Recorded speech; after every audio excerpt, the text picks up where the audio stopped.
Today, the 9th day of June. I always want to say January. I don't know why. I'm Paul Holden, your host of the Locked On Rockies podcast, bringing you your Rockies talk every day. I am your Rockies fan extraordinaire, proudly part of the Locked On Podcast Network, your team every day, and happy to be your first listen of the day. Today on Locked On Rockies, we are looking ahead and previewing the series with the only Javier Reyes of Locked On Padres. Let's bring Javier on right now. Here he is. There he is, the man, the myth, the legend, the one, the only Javier Reyes of Locked On Padres. Welcome in, Javi. Good to talk to you again. It's been far too long. It has been Mr. Paul Holden of the very illustrious Locked On Rockies podcast. It's been a while. The last time we talked was our preseason roundtable thing, in which you, quite frankly, just decided to attack me, even though I wasn't the enemy. You know, it's been widely discussed that Jeff Snyder is the villain over at Locked On Dodgers of all of Locked On. I would even say all sports. I would say all of the different shows that we have with the MLB and the NBA and NFL, the biggest villain. Yet you came in here taking some shots, and yet we head into this big SmackDown clash. And look who's looking a little bit silly now, Paul. Who is it? Not me. If you look back on the round table and you look at the standings now, I am the silly one. I was a little bullish, but hey, I wasn't expecting the Rockies superstar to go down on the IL after sleeping on a bed wrong and being out for basically all of the season. At this point, the biggest acquisition the Rockies have made in quite some time. But let's start there. Obviously, we're doing this a little in the before the series, so we don't necessarily have any on the field stuff to talk about. But the Padres, pretty good start to the season so far. I mean, above 500. The NL West is as good as we thought it was this year. What's gone right for San Diego so far? And a side note, when are we deleting the depressed Padres?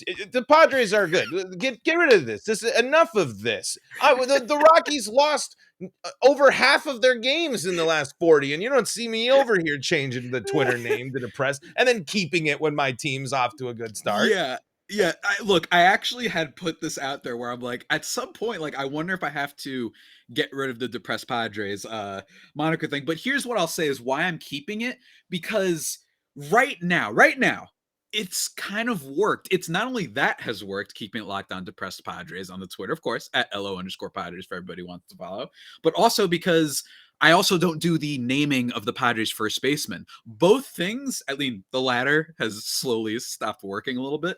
He's been a bit of a slump for now, but in general, it's been kind of helpful. So I think I'm going to change it back as soon as what the kind of the genesis of that name change was, which is Fernando Tatis Jr.'s injury. I think that once we get there, then I have to put it back, because you got to celebrate that the guy is back. That is what originally made it be Locked On Depressed Padres.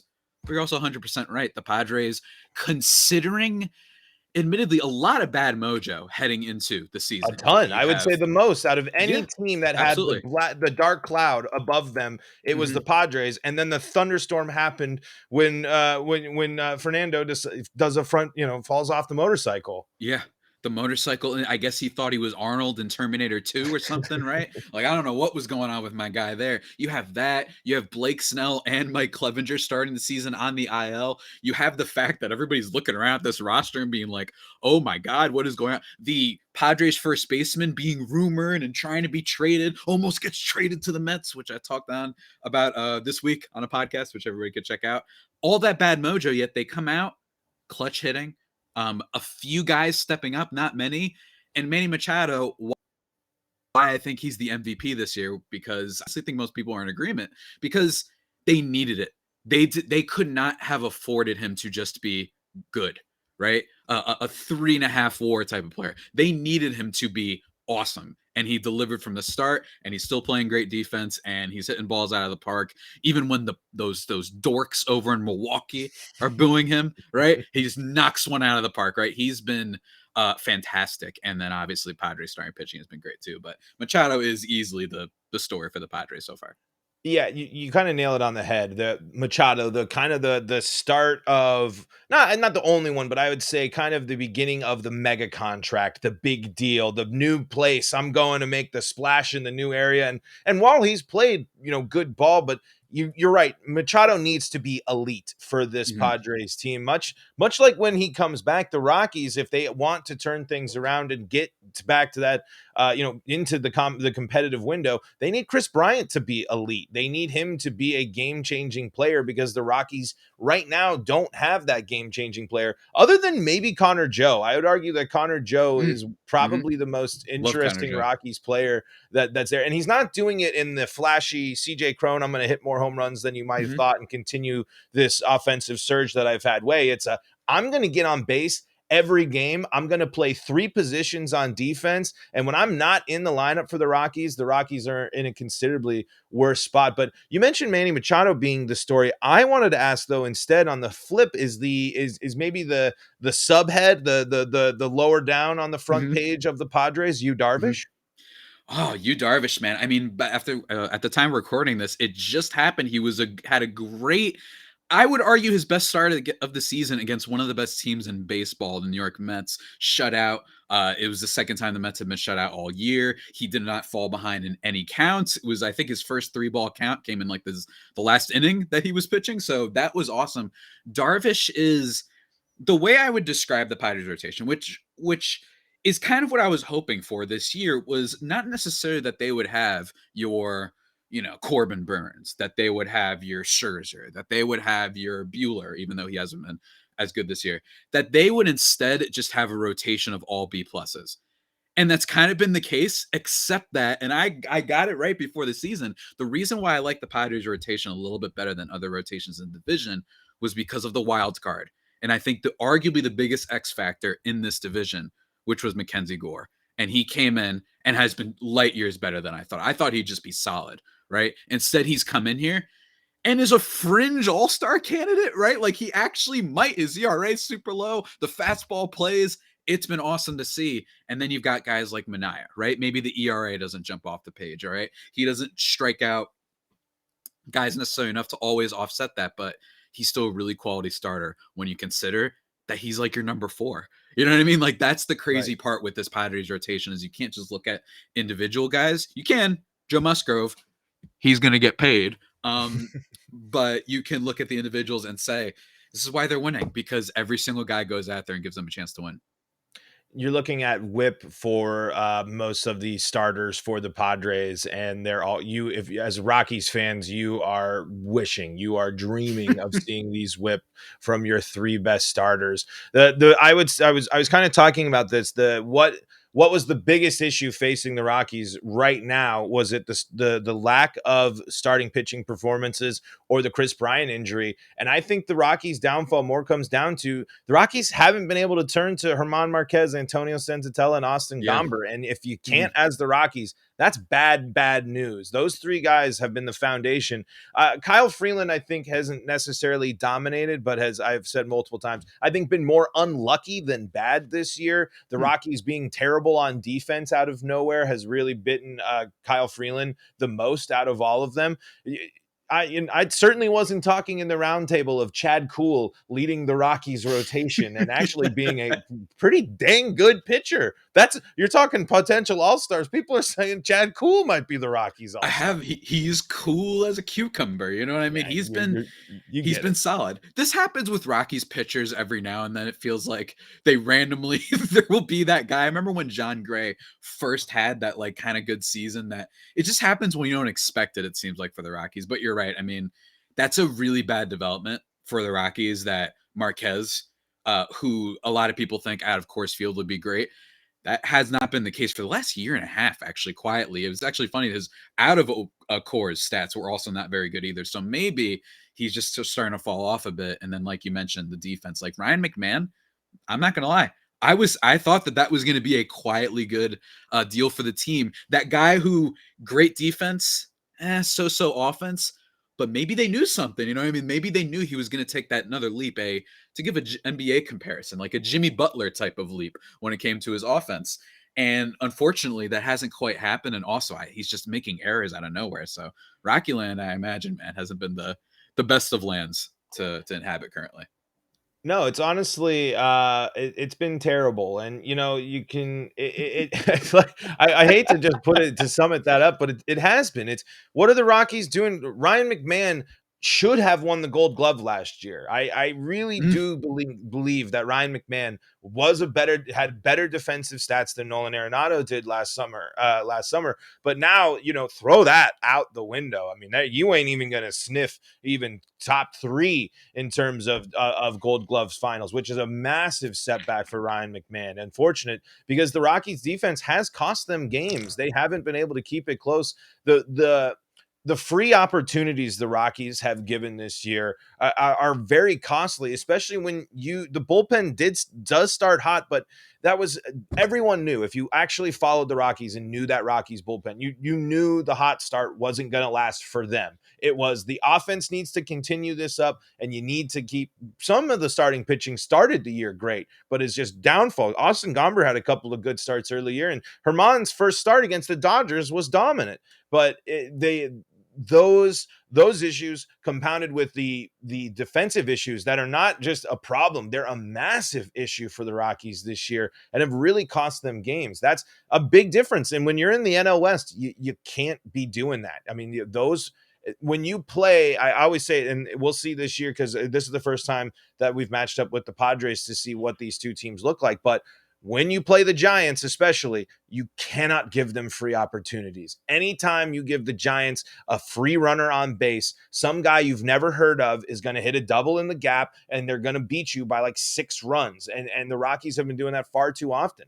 especially against bad teams. When you're a bad road team and you have a road trip that takes you to Washington and Pittsburgh, you got to go on that road trip and win most of those games. And that's just not what the Rockies were doing.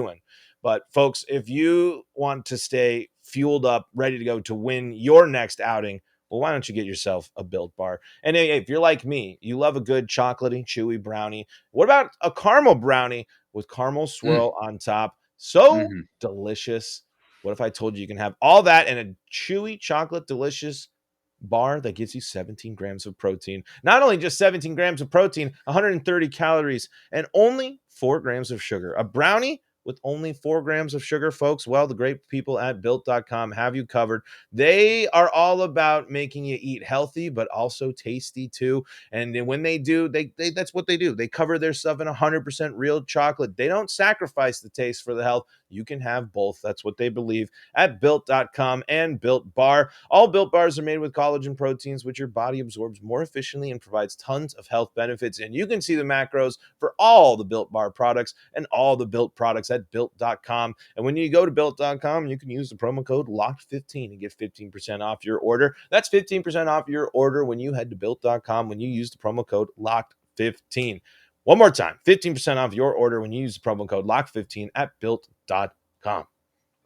Javi, I am curious now, as the Padres sit, what is it, 11 games above 500?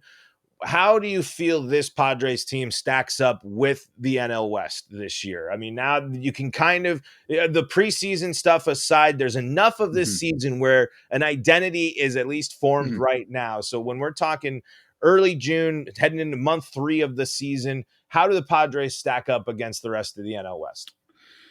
I think they stack up pretty good. I think that, and what you mentioned about the defense with the Rockies is important here because the Padres defense has been excellent. Ha-Seong Kim last year couldn't hit, plays really good defense. And this year, an average okay hitter, but that's an improvement. And that really helps this team that's missing Tatis right now. So when it comes to the power and whatnot, they are lacking severely. Luke Voit, he was a cheap bargain bin option that I liked at the time. I still kind of like it for what they gave up. I thought it was fine, but he hasn't quite delivered on power so far. But for the most part, I mean, their defense has been great. And Jurickson Profar has been a great revelation. One of the better leadoff hitters that the Padres have had in a few years, dare I say, honest, to be quite honest with you. He's been awesome, and he's been really good in the outfield. And I think that was something the Padres kind of underestimated. I mean, Tommy Pham had like -7 defensive runs saved or something crazy like that last year. That Profar, I'm not going to say I expected this plus level of defense, but I kind of forgot to remember that I know he's at least better than Pham and won't actively be a liability.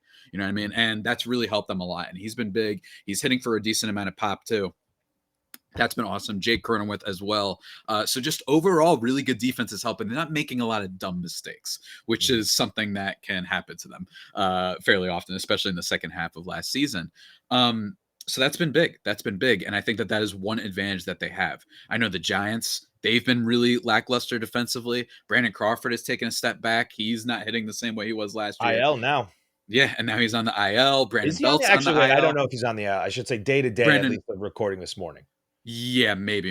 I know Brandon Belt is. Belt is on the IL, but like, hey, that Giants team, I still fear a little bit. I think they've also been a little bit unlucky. I think Alex Cobb has been one of the most unlucky pitchers in baseball. But I will say, I was bullish on the Giants. I was like, look, it's a 107 win team. Even if they decline, guys, what if they just decline to like 93 wins? That's still a good team, right? I said this on the I think the roundtable, but the Padres, man, the big thing with them is, can they maneuver around until Tatis gets back? And can they not? Because they probably don't want to give up any pitching right now. They don't have much pitching to move in the first place. Can they get a really quality outfield bat? You know what I mean? That's the big question with this team. And can they address the bullpen? Can they do that? I do think so. I think so. And I think that the bullpen issue is actually major, but I actually trust this team quite a lot. They're pretty, AJ Preller has done a pretty good job at putting together bullpens before, kind of out of nowhere. I think they can move some prospects. I think they can tinker and move around. And I think they can get some guys that to be healthy. Pomeranz, Adrian Morejon just came back from the IL from his Tommy John surgery. He could be good. Pierce Johnson, all those type of guys, I think can make the bullpen at least okay. And not, 27th in ERA or whatever the heck it is right now.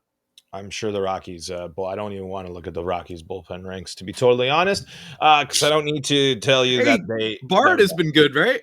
Daniel Bard. For what? Daniel Bard is a great story. Honestly, too. I'm fine. Out of a lot of the options, Bard has had some tough stretches. He piped some fastballs in the beginning of the year. He walks too many people. He's far from perfect, but I don't necessarily despise when Daniel Bard is on the mound. Whereas it's like watching Carlos Estevez pitch nowadays, it's just kind of like, we've seen this game, we know what happens, and unfortunate that there have been a lot of games lost late from the Rockies that they have been in, and their offense hasn't helped them out either. But I'm curious though. You mentioned there's all this stuff. It's kind of a simple question, but with the Padres, I feel like you have to. Is this the type of team that can play 162? Is this a team that isn't going to lose? Because also in a follow-up, is this the team that's going to beat the Rockies this year? The Padres, especially last year, I've said this. I really do think the reason the Padres did not make the postseason last year was the fact that they could not beat the Rockies in the second half of the season last year. They could not at all. And that wasn't the only below average team that they struggled against. They had a series against the Marlins, I remember, that was a red flag. And the Pirates too last year. So with that, it's a really good question because, in fairness, situational hitting, Jurickson Profar, I swear that man gets an RBI every time he has the chance. And like I said, the Padres first baseman, his ground ball to fly ball ratio is still unbelievably bad, and he's not particularly fast. So there's a regression that is to be expected. My hope was that it wasn't going to be an extreme regression. It has been pretty extreme so far. He's been really, really bad, basically ever since that first month when he was like an MVP candidate. But can he just be okay? A little bit better. He hits a little bit better against lefties, maybe. But that's the big thing, right? Is their offense so lackluster that you can't at some point, right? Unless you're that Seattle Mariners team from last year, right? That the clutch factor is just not going to be able to carry you for an entire season, right? Maybe it could carry when you're in the postseason. That happens all the time, but I don't know. I think that we're going to have to see. I think that their farm is actually a little bit better than some people think. So I think it's possible, everybody's talking about Andrew Benintendi. Everyone's also talking about Joey Gallo because he might cost, a bag of potato chips at this point. I don't know. We'll see about that. And then Austin Hayes, maybe out of Baltimore. There are some options out there that you can find. I feel good that they can get these like buy low, not super expensive. They don't have to trade for Brian Reynolds. You know what I'm saying? They don't have to trade for some supers. They don't have to trade for Juan Soto. Rumors that I personally don't even really believe. To be perfectly honest with you, I'll believe it when I really, really see it. teams reportedly interested and wants. Whoa, yeah, right. you know Like, what I mean? duh. Like, Yeah, sign me whoa. up. Sign me It's up. like, so the baseball rumors about like team interested, I take those with a grain of salt. But yeah, man, I think that they can absolutely hang, and that's what it's going to take to beat 162. It's a great, and it's not a diss either, because they did fall off last year. Darvish, you didn't have Clevenger last year. You had Blake Snell. When he finally got good, he heads to the IL. You didn't have consistency. But this year, I do have a little bit of a vibe that Musgrove, Gore, right? Although Gore, innings limit, we're going to have to see how that happens. So we're going to see how they adapt at the deadline and whatnot. It's going to be really key the next month or so of Padres baseball for sure.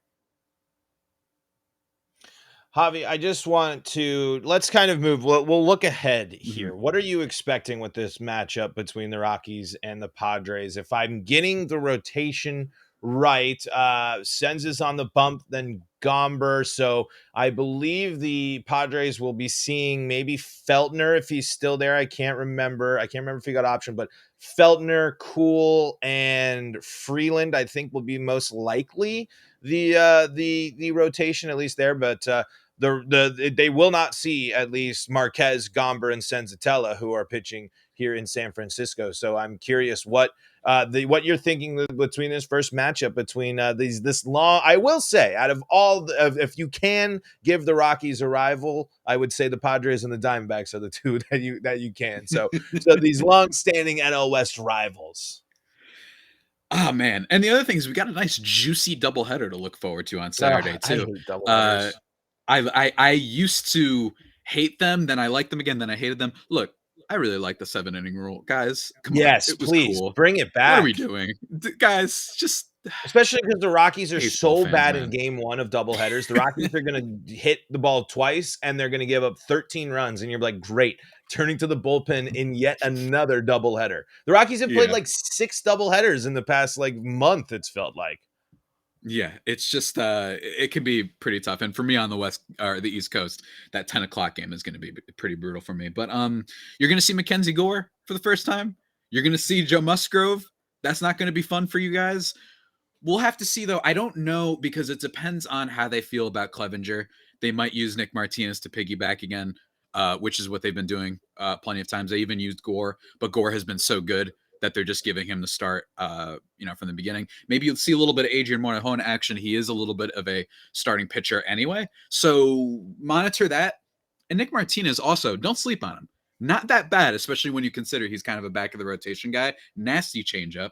But I'm wondering with the Rockies, first of all, I mean, I got to give some credit to the Rockies. Connor Joe's such a great story, right? This is a guy who's, what is it? He's battled cancer, if I'm not mistaken. He's been traded from like 9 teams. My buddy Jack McMullen brings us up all the time. And he's like, we are all witnesses, because it's an amazing story.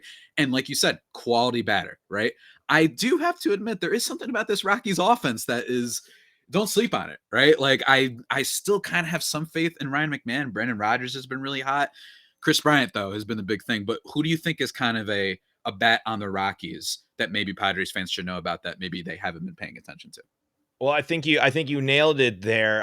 One thing I think we will see will be a battle of the Crone. We'll probably see a lot of Crone zone. Oh yeah, action. the battle of the Crone. That's yeah, so good. I forgot about that. So of course the Rockies' big power hitting first baseman, which he's been great. But you nailed it. Brennan Rogers is the guy to watch there in this series. NL Player of the Week last week. He an abysmal start to the season. People are saying, "What are we going to do with Brennan Rogers? Are we sending him down?"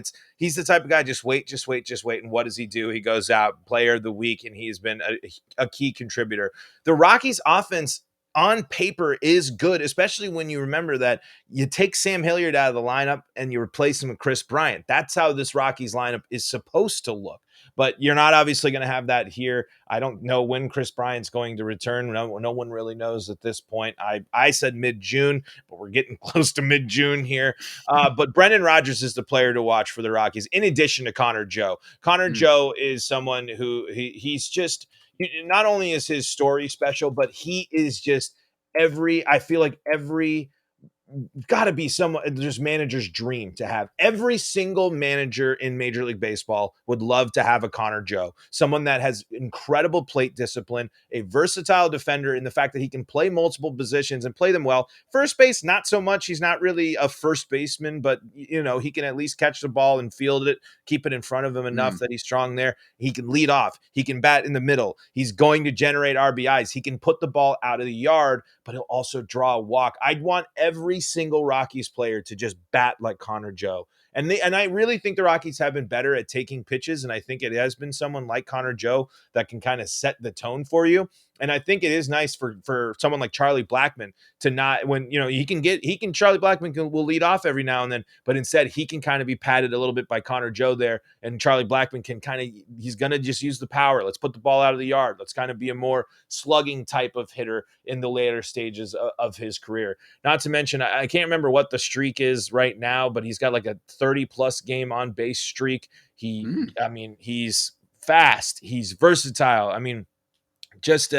And on top of that, an incredible story. Yeah, testicular cancer survivor, multiple teams, and I'm so glad that the Rockies are giving him a chance to be when he was coming onto the scene last year, like when we were finally getting to see who this guy was and learning about him, I had it. This guy's going to be the fourth man on the bench and sit in Rockies purgatory. That's what I thought. They're not going to use this guy enough, but it's been so great to see that the Rockies have found a place for him. And that means Charlie Blackmon has finally, behind closed doors, he wasn't that bad, but I think he's really finally starting to embrace that I am the DH of this team, not the right fielder of this team. Because, Charlie Blackmon hasn't been he's not a good defender and he's just as a liability out there, but he can still swing it. So, that's another player to watch.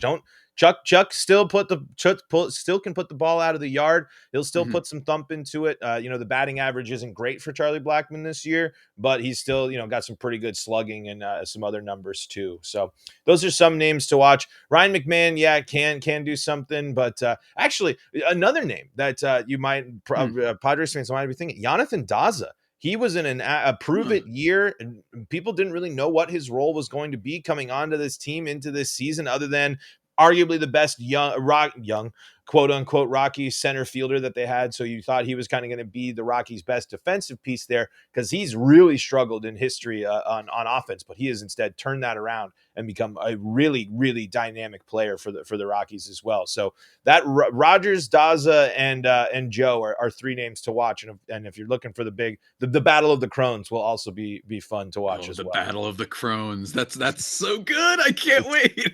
It's so good. It's going to be a great series. Javi, we'll wrap things up here. We are just about out of time, but just real quick, in classic sports crossover collaboration, give me a series prediction. Give me what you think's going to happen. Let's see here. As fun as it would be to get my revenge from you for last year for boasting and doing the little Locked On video, the Locked On Now video, and tagging me with you sweeping in the room. I think this is a series split. I don't know why. There's something about this that feels off. I can't quite put a finger on it. It might be that maybe I just think Gore and Musgrove are due for at least maybe a 4 runs from Musgrove and one run from MacKenzie Gore. He hasn't given up on a run in a while. I think they might just be due. And sometimes I know that's not like the best analysis in the world, but sometimes that's just what happens. Yeah. These could be fun games, man. These could be fun games. I always look forward to playing the Rockies. There's just something about them. And honestly, uniforms are really pleasing. I do like the City Connects. Do you? Yeah. I know some people wanted a purple variation of the mountain thing. I like them though. My thing with variant is, guys, there's 162 games in a baseball season. I will literally take anything that's different. You know what I mean? Like, right. If it's different, I'm just kind of like, cool. Like it's not that offensive. If you don't like it, it's like, oh, well, this is the new thing today. I can't wait for the Padres City Connects to come out. That's, I believe, in late June is when we can expect those. But yeah, that should be fun. It's a cool look. And guys, that purple variant, give it 2 years. Come on. They're going to sell these ones out, and then they'll do the refresh in the purple, and that's what you'll get. I don't like the hats. I don't like the logo. I like the hat look.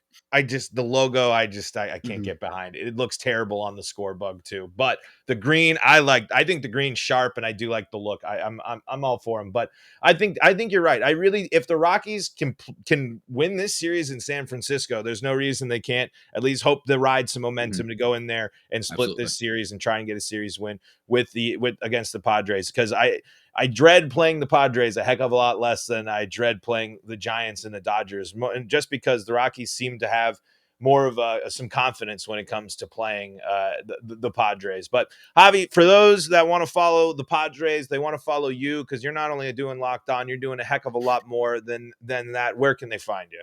You can find me on Twitter at Javipeno, JAVIIPENO, or at LO_Padres, which is where I live tweet all the games from. My personal account, I'm tweeting about whatever the heck, movies sometimes and blah, blah, blah.